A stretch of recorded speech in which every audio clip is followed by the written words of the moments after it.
Welcome to the Communication Mastery Podcast with me, Mark Berlinson. We're on a journey together to improve our communication mastery in all kinds of settings, at work, at home, in the community, and we're learning the art and the science of communication so that we can tackle difficulties and grow our mastery together. So I'm your communication coach, and I'm really excited to share this episode with you. Hey everyone, welcome back to the Communication Mastery Podcasts. This is episode 12, and today we're going to talk about defining myself. Because one of the things I love about coaching people is the definition that the life language profile and then our coaching experience gives them. They discover themselves in a whole fresh new way. I remember one particular guy I worked with. I think I've mentioned him before, but we went over about a year of coaching, not many times a month or anything, but maybe we'd met 6 times in a year, something like that. And at the end of that year, he retook his profile as part of working with the whole of his team. He's the leader of the team, and now I'm going to be doing a workshop with his whole staff. And so I had him take his profile again, just so we had accurate results to use for everyone based on now rather than previously. And his results came out so differently. And I'm like, well, what happened here? You know, you seem to be very different in this new profile than you were in the original one. And he just said, well, out of our coaching, it's given me permission to be myself. I feel like I've defined myself more clearly by understanding myself more accurately. And so I love to see that happen with people, to draw out the good that's in them, to draw out the value that they bring to any team or any setting, whilst at the same time showing them where areas that they might be aware of weakness or of insecurity, what we can do about that and how we can address that. So let's talk about defining myself. I'm going to talk about it in a work context, but the same principles would apply in any other setting as well, maybe civic group or maybe in your church setting or maybe just in your friend group. But when you define yourself more accurately for yourself, then it has a significant impact both on your teamwork, but also on your productivity. Because you know how to focus on the things that you're best at, because you can get more of a grip on the areas that you're good in terms of the goals that you're seeking or in terms of the work that you're doing, then you'll find that there's a bigger payoff because of that clear understanding of who you are, not only your strengths, but also your weaknesses. What are your values, but also what are your goals? And it's a solid foundation. Obviously for your professional life, that's vital, but also in your personal life, it can make a huge difference. I've seen clients who maybe were at the mercy of the folks around them, and they just always would tag along and do what everybody else said. And sometimes when they've gone through some communication coaching to be able to express themselves more clearly or more fully, then it becomes clear, I want to do this, or I'm good at doing that. This is where my value comes out the most clearly. And actually, it's not very helpful if I tag along with you and do something that's of little interest or of little value to you or to me.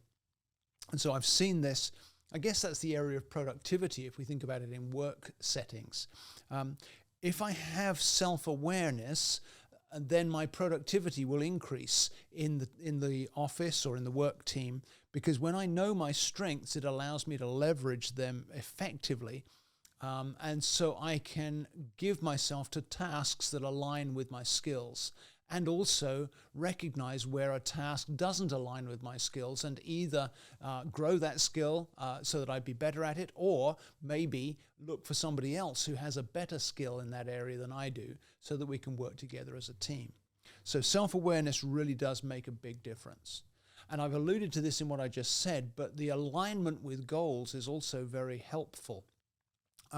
If I know my passions, my strengths, what matters most to me, what I'm wired most to be effective in, that helps me to stay focused, it helps me to stay motivated. And so as the team works toward a goal, a meaningful outcome, if you like, my productivity toward that goal is refined and laser focused because of the strengths that I've identified, because of the ways that I understand myself.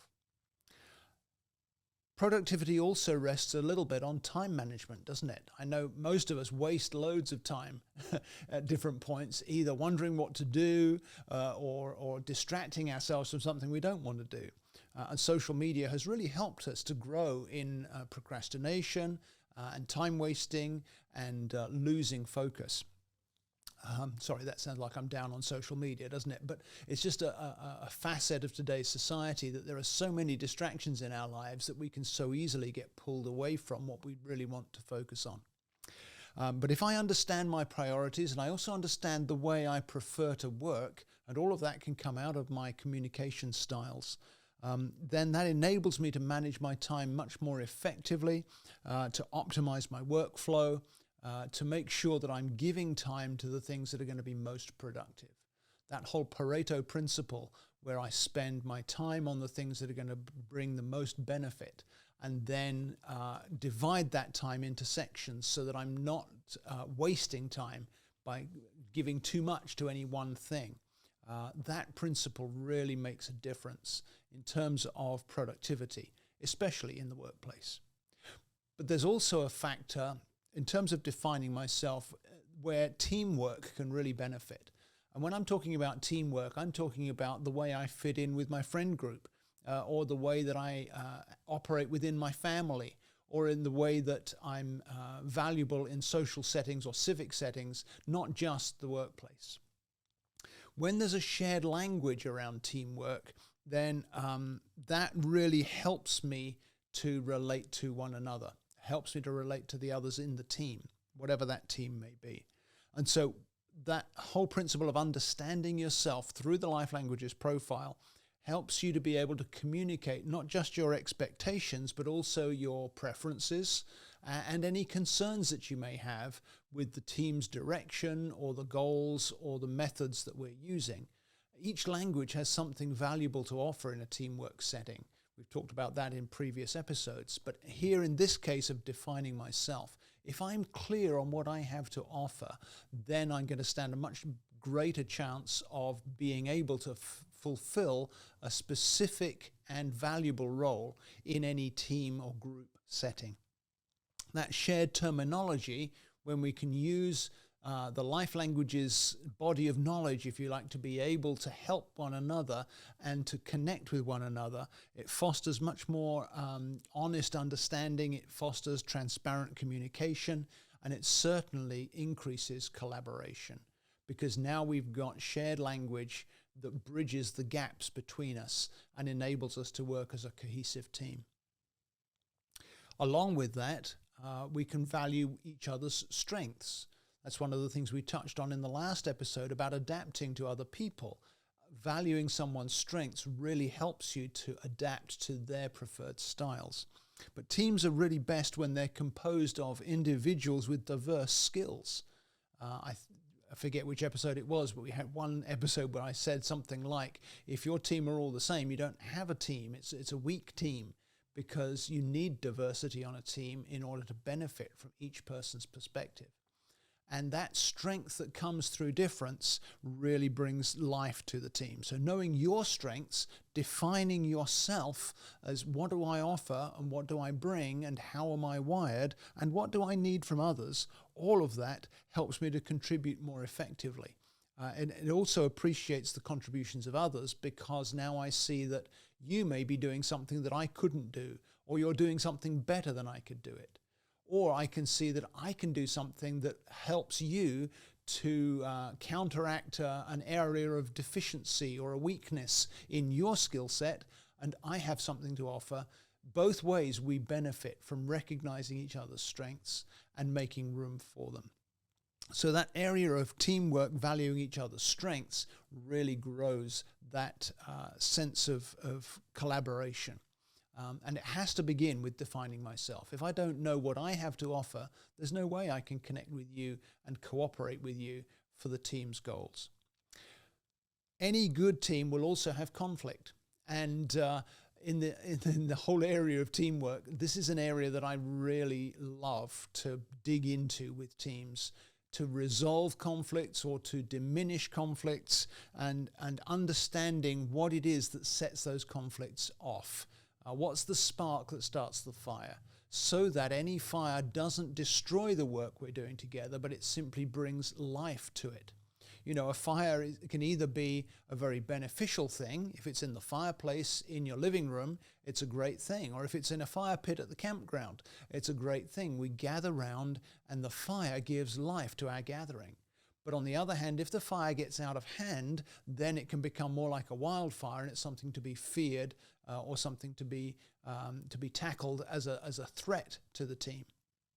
And so if I can understand my own triggers, my own distress flares, that's going to help me to resolve conflicts more easily, especially if I've also done the work to learn and to internalize the distress flares and the triggers that are in the team around me. So what distresses me may well be very different from what distresses somebody else in my work group or in my friend group. And so if I can understand that, I can navigate differences in the team much more proactively. I can do, well, let's remember this. A distress flare is always an invitation to help. It's not an invitation to disconnect.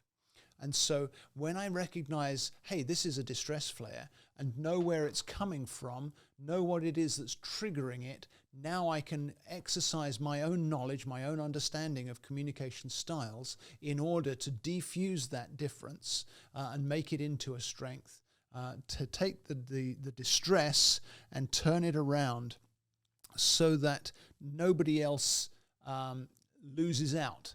Because everybody's wired differently. There's nobody else in this world that's wired the same way I am. There's nobody else in this world that's wired the same way you are.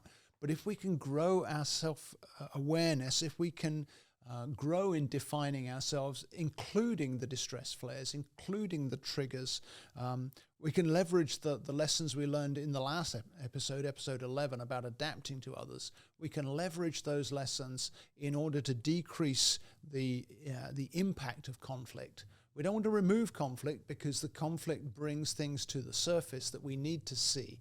And it gives us a scenario or a forum where our differences can really benefit the team, because you need differences of opinion in order to make sure you've covered all the bases and made sure that there's nothing missed in our pursuit of the goal.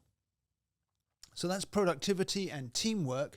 There's a third way that defining myself can really make a difference in any setting that I'm giving myself to or that I'm committed to. And that's in the area of motivation. Because when my work aligns with my values, then I'm much more likely to be engaged. I'm much more likely to be motivated toward that work. I think all of us have had experience at some point in our lives of doing a job we really would much rather have not done, or being given a task that really didn't sit well with us in terms of our gifting or our passions and our discernment.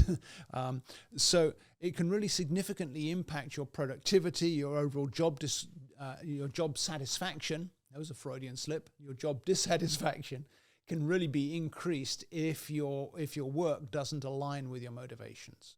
But if you don't know what your motivations are, if you haven't defined what it is you're aiming for with your life and with your career, it's very hard to overcome that. It's hard to focus if you don't have a clear sense of self and you don't have a clear definition of satisfaction and of calling, if you want to call it that. So in summary, when I define myself, it positively influences my productivity because it aligns my efforts with my strengths and my goals. But it also really enhances teamwork because it improves my communication skills, especially if those on the team with me have done the same exercise, have embraced the same journey. It enhances collaboration and it facilitates conflict resolution without the conflict getting out of hand. So my self-definition is the starting point. The key really to communication is that I understand me and I understand you and I understand how to bridge the gaps between us in order to connect. And remember, all of this is an ongoing process. You're never finished with learning communication and growing in your communication mastery. As you grow, as you evolve, so too can your definition of yourself. So don't be stuck and trapped in what you defined yourself as a year ago or 5 years ago. Especially, obviously, as we're recording this, we're about a year beyond the global pandemic. Many of us found changes in the way we're wired through the isolation and separation that pandemic caused for a season. And it brought things to the surface that wouldn't have come to the surface otherwise. And that's a good thing if you recognize that seeing these things is the beginning of being able to both embrace them and change them if necessary. So this is an ongoing process. And if it feels complex, I recognize that what I've shared with you today may feel a little complex if you're not familiar with all of it. If it feels complex to you, don't be ashamed to ask for help. Don't be ashamed to dig into understanding yourself more deeply, understanding yourself more fully. Not only will those around you benefit, but you'll benefit as well, because your motivation and your teamwork and your productivity will all grow as a result. So that's it for this week. Grow your productivity, grow your motivation, grow your teamwork by defining yourself more clearly and more fully. And if I can help in any way, I'd be honored to do that. So thank you for joining me for this episode of the Communication Mastery Podcast. If this has been helpful to you, please leave a rating and a review, because that helps me to get the word out. You can also share it with your friends and encourage them to subscribe. I'd love to hear your feedback. Give me your suggestions for future episodes. You can connect with me through my website at www.markburlinson.com. I'm your communication coach, and I'm looking forward to hearing from you. See you next time.